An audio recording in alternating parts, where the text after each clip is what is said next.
Bonjour, Bonjour. soyez les bienvenus. Alors, un petit message par rapport aux séances que l'on a eues ce matin. On s'est rendu compte avec Thibaut qu'on a tendance à figer des vérités dans un espace temporel. C'est-à-dire qu'on vous a apporté une vérité à un moment donné de votre existence et vous l'avez figée. Pourquoi je dis ça ? Parce que cette vérité qu'on vous a délivrée à un moment donné de votre existence, et peu importe qui vous délivre une certaine vérité, d'accord, à ce point précis de votre existence, on vous dit le but, c'est qu'elle vous a été délivrée dans un instant de présent, et donc le but était de travailler sur cette vérité, de débloquer cette vérité. Vous voyez ? Il y avait quelque chose à comprendre, il y avait un cheminement. Et on a pu s'apercevoir ce matin avec Thibaut que, eh bien, pour certains d'entre vous, vous avez figé, cristallisé des vérités dans un espace de vécu qui appartient à un passé, mais que vous gardez dans l'instant présent. Donc ça veut dire qu'il n'y a pas eu de cheminement. Sur la durée, il n'y a pas eu de cheminement de déblocage. C'est-à-dire que vous ramenez toujours cette vérité du passé dans l'instant présent et on a pu se rendre compte que vous vous servez de cette vérité, en fait, dans votre expression, dans votre affirmation. Vous vous servez de cette vérité figée pour justifier que vous n'y arrivez pas ou que vous êtes bloqué. Et on vous dit, attention, parce que tout ce que vous entendez, qui ressort d'une vérité, qui ressort d'un constat, c'est dans l'instant présent que ça ressort. Donc, si ça ressort dans l'instant présent, et peu importe que ce soit l'instant présent d'il y a 20, 30 ans, 4 ans ou 10 ans en arrière, ça veut dire que c'était dans ce présent-là qu'il fallait le traiter. Mais ça ne veut pas dire que cette vérité d'il y a 20 ans, elle a des conséquences sur ce qui vous arrive maintenant. Je ne sais pas si je suis claire. Oui, c'est clair. Il faut pas emmener les vérités telles quelles sur une durée illimitée. On vous dit les vérités, elles sont progressives, elles sont sont pas immuables, quoi. Elles sont évolutives. Merci. Elles évoluent, elles changent. Elles se fragmentent aussi. Parfois, vous savez, on dit souvent qu'avec la maturité, on s'assagit. On est moins dans les réactions, moins dans la rébellion. Et c'est vrai, pourquoi ? Eh bien, parce que ce sont les expériences qui nous permettent d'acquérir une certaine sagesse. Mais si on ne s'ouvre pas aujourd'hui à ces vérités qui nous font si mal, qu'on a tant de mal à regarder, si on les met sous le tapis, eh bien on va se les balader toute notre vie. Vous voyez, on va se les balader comme des boulets. Et on va s'en servir parce qu'on n'a rien d'autre à proposer, en fait, dans l'espace des blocages, on va s'en servir dans la temporalité du présent comme étant un blocage. Et bien souvent, ce n'est pas ce blocage-là qui vous entrave aujourd'hui. Vous voyez ? Oui. Oui, le but, c'est quand même d'être dans le concret de ce que vous vivez, parce qu'on me dit c'est là où se trouvent les leviers. Donc les vérités du présent sont beaucoup plus importantes que les vérités du passé. Et parfois, on a tendance à rester accroché à des anciennes vérités parce que ce sont des choses qui ont été établies comme des repères, on me dit, comme des branches très sécurisantes qui nous définissent parfois. Ou des souffrances intenses. Mais les guides me disent oui. Il faut parfois se désidentifier de certaines vérités et on vous dit il faut savoir reconnaître quand vous avez eu tort. Parce que ce qu'on me montre aussi, c'est que pour beaucoup, il y a des vérités qui sont apparentées à des croyances, à des formes de croyances. Et donc on me dit à un moment donné, ça peut être une vérité, ça peut être une croyance juste. Et je pense que c'est pour ça qu'ils me font dire ça, c'est parce que les croyances aussi sont évolutives. Donc à un moment donné, vous pouvez croire quelque chose qui est vrai pour vous, mais le lendemain ou l'instant d'après, c'est pas sûr que ce soit vrai. Et ce qu'il faut être en capacité ici, dans la souplesse, dans l'humilité, on vous demande ici de revisiter vos croyances, en tout cas vos vérités qui vous paraissent plus actuelles, parce qu'on me dit que c'est la seule manière de progresser sur le chemin évolutif. Si vous restez bloqué sur une façon de voir les choses, sur une façon d'avancer, sur une façon de vous ouvrir, on me dit que vous allez être vite bloqué. Et pour le coup, vous allez être vraiment bloqué, mais pas comme vous croyez. On me dit, mais dans l'espace de la limitation. C'est-à-dire que vous allez être votre propre limitation. Oui, je vais vous prendre des exemples concrets. Vous êtes une femme, vous avez vécu une très mauvaise expérience amoureuse, d'accord ? Et de cette expérience amoureuse, vous avez eu des enfants. Et vous vous êtes séparés, et donc vous la vérité que vous avez gardée de cette expérience, c'est que c'était très mauvais pour vous, très toxique, très lourd, voire même ça générait des peurs, des inconforts. Et la vérité que vous ramenez du passé dans le présent, c'est vos enfants vont chez votre ex-compagnon et donc ça ne se passe pas comme vous souhaiteriez que ça se passe. Pourquoi? Parce que vous allez identifier votre expérience du vécu dans le couple à l'expérience de l'enfant par rapport à son père. Et on vous dit, bah, c'est pas du tout la même chose. Vous comprenez? Donc c'est pour ça qu'avec les vérités, ça demande un minimum de discernement aujourd'hui. Et surtout, ça nous demande, et c'est ce que vous évoquez Thibaut, c'est cette humilité de l'ouverture aujourd'hui. Toutes nos vérités sont changeantes, évolutives, elles bougent, elles se transcendent, elles se transmutent, elles se transforment. Et donc, donnez-vous cette chance aujourd'hui de vous laisser aller au changement du présent, d'accueillir ce que vous devez accueillir dans l'instant présent, sans poser une forme de rigidité absolue sur une involution qui est reliée à une vérité passée. Oui. Et on vous dit attention, attention aux vérités des autres. Parce qu'on me dit, pour beaucoup, vous assimilez les vérités qui sont distribuées par d'autres personnes et vous les faites vôtres. Sauf qu'on me dit, s'il n'y a pas de discernement, vous allez vite vous tromper de chemin. Alors soit vous allez être influencé, et on me dit ça va avoir pour conséquence de vous amener à des actions qui ne sont pas de votre sort, c'est-à-dire que vous allez prendre position dans des actions, vous allez faire des choses, mais qui ne sont pas dans vos influences. Et on vous dit attention parce que c'est le meilleur moyen ici de se trahir et de ne pas se reconnaître.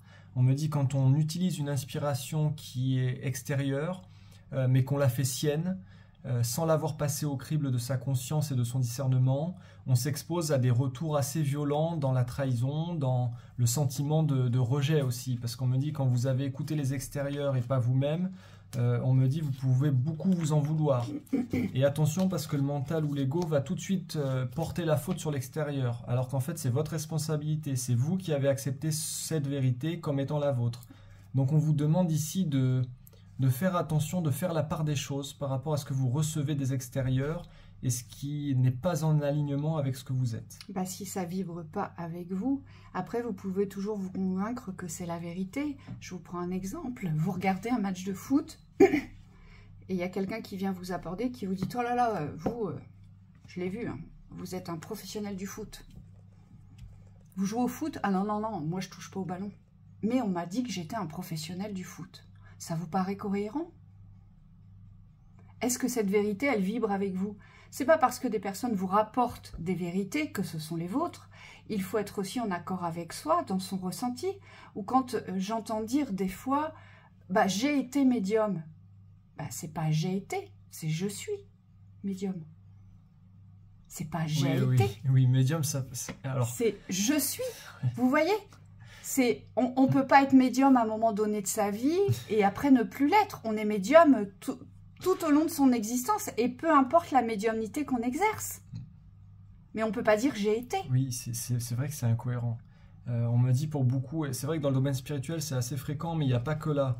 On me dit dans beaucoup d'aspects identitaires, on me dit vous avez tendance à adopter des identités, des cartes de visite, on pourrait dire, parce que ça vous arrange. On me dit, pour certains, vous avez besoin de vous sentir considéré dans un domaine d'expertise, mais vous ne possédez pas forcément les compétences qui vont avec, hein, parce qu'on me dit ça ne s'invente pas, ça se travaille déjà, mais on me dit ça se porte aussi, on ne s'invente pas quelqu'un d'autre. Et donc, quand vous n'avez pas trouvé qui vous êtes, on me dit souvent, vous prenez une étiquette et vous dites, moi je suis ça, je suis peut-être un peu ça aussi, je suis peut-être un peu ça. Mais est-ce que vous avez passé au crible de votre conscience, et je reviens sur les mêmes mots ici, les fondements de votre identité aujourd'hui? Sur quoi c'est basé ça? Parce que si c'est qu'une étiquette, on me dit elle va voler en éclats. Et c'est pas parce que on a un potentiel qui se développe qu'on est voué forcément à en faire quelque chose de grandiose. Ça aussi, je vous invite vraiment à poser de la réflexion là-dessus.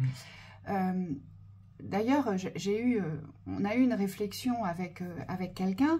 C'est pas parce qu'on est passionné qu'on doit faire son métier de sa passion. C'est pas une obligation, ça. Vous comprenez? On peut être passionné de foot et c'est pas pour autant qu'on va devenir un footballeur. Non, parce qu'on a d'autres compétences. On a d'autres alchimies, on a d'autres appels. Et parfois, quand ça vibre pas dans un domaine, on me dit il faut pas se poser trop de questions.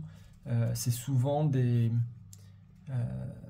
alors, je prends l'exemple du guérisseur, parce que on a reçu en séance quelqu'un qui se pensait ou qui voulait être guérisseur. Et on me dit c'est tout à son honneur, voilà, c'est une volonté d'être. Ok, ça c'est ok. Mais par contre, dans la distinction, cette personne, elle faisait pas d'auto-soin. Donc ça nous a paru bizarre, parce que comment on peut être amené à exercer une activité si on la pratique pas déjà? Moi je comprends pas, c'est-à-dire qu'on n'arrivait pas à comprendre. C'est comme un champion de tennis qui dirait mais moi je veux être champion de tennis mais je m'entraîne jamais, j'ai pas besoin, moi c'est que je joue dans le vide quoi. Non, je m'entraîne pas parce que j'attends quelque chose, parce que j'attends une révélation. J'attends que ça me vienne comme ça. Je suis guérisseur, mais en fait je fais pas de soins. Ouais. Ni sur moi, ni sur la nature, ni sur tout ce qui porte à être vivant, puisque le guérisseur, c'est un guérisseur universel. Il peut faire des soins sur toute forme de vie, que ce soit les animaux, les êtres humains, les végétaux, les arbres. Ça tombe pas du ciel. Et donc, si vous ne vous mettez pas en route dans la pratique de quelques, je dirais, domaines qu'est votre domaine de prédilection, eh bien, vous ne pourrez pas le développer. Vous voyez, c'est ça qui est incohérent. Alors ça paraît logique comme ça. Ça paraît logique, mais un mécanicien, s'il ne se met pas à réparer des voitures, il ne deviendra jamais mécanicien. Vous voyez, c'est impossible. C'est impossible. Et par contre, quand vous portez cette fibre-là du métier ou de la vocation, on me dit là, il ne faut pas douter. On me dit, il faut vraiment y aller. On vous dit pour certains, c'est plus de l'ordre de la réflexion, c'est de l'ordre de l'action. Là, on vous demande d'agir. Parce que c'est ce qui pose les bases aussi de l'expérience. Plus vous allez être dans l'action, dans votre domaine, et plus vous allez prendre en grade, plus vous allez prendre en confiance. La confiance, il faut savoir que c'est quelque chose qui se cultive. Et on me dit, vous pouvez l'exercer, vous pouvez l'augmenter, cette confiance, la gagner, que si vous êtes prédisposé à donner de vous-même. On me dit, vous ne pouvez pas gagner en confiance si vous n'essayez rien. Donc on vous demande aussi parfois de prendre certains risques, de vous mettre en avant pour certains, et vraiment de croire dans la continuité, dans la constance dans ce que vous faites. Hein, on vous dit, pour certains, il y a vraiment besoin de revenir au premier plan. Oui, et il faut savoir que les transformations de vérité, c'est un processus. C'est-à-dire que quand on a gardé une croyance de vérité figée, cette vérité, elle ne part pas d'un coup d'un seul, même si on a la volonté de la faire partir. C'est un processus dans le bouleversement de vos schémas d'habitude, de pensée, de croyance et d'action. Vous voyez, c'est tout un mécanisme à renverser, on nous dit. Donc il y a beaucoup ici de choses dans la synergie à retrouver. On me dit il y a des ajustements pour certains et écoutez-vous, je crois que c'est le mot. Et des mises en accord aujourd'hui dans la plus grande sincérité avec vous-même, dans ce que vous représentez, dans ce qui vous appelle réellement, dans ce que vous ressentez ou dans ce que vous ne ressentez pas. Parce que dans ce qu'on ne ressent pas, c'est aussi important que dans ce qu'on ressent. Vous comprenez? On ne peut pas non plus l'écarter. Et c'est légitime. Mais c'est comme si aujourd'hui, il fallait revenir en fait sur toutes les incohérences que l'on se pose soi-même. C'est ça. Hein? Parfois, quand on se sent emprisonné, et je vais reprendre le terme du monsieur qu'on a eu en séance ce matin, il a utilisé cette expression, j'ai l'impression qu'on m'a posé une camisole. Et en fait, ces camisoles, ces enfermements, ils proviennent en général de soi. On s'empêche d'eux. On ne s'autorise pas à. Vous voyez? Ouais, c'est ça. Ce qui est malheureux, c'est que parfois vous êtes de bonne volonté et on me dit pourtant il y a des grandes incohérences. Et c'est ces incohérences qu'il faudrait arriver à couper ici. Parce qu'on ne peut pas tenir un discours aujourd'hui et être dans la réalisation complètement opposée au discours. Ça vaut pour le domaine professionnel, ça vaut aussi pour le domaine sentimental. On me dit il y a des choses parfois qui sont un peu incohérentes et on me dit vous le savez mais vous préférez fermer les yeux. On vous demande et les guides vous demandent ici de devenir beaucoup plus réaliste sur certains aspects de la réalité. Et de vos vérités de la vérité actuelles, de l'instant présent. Oui. Donc voilà, on vous souhaite une très belle après-midi. Bel après-midi.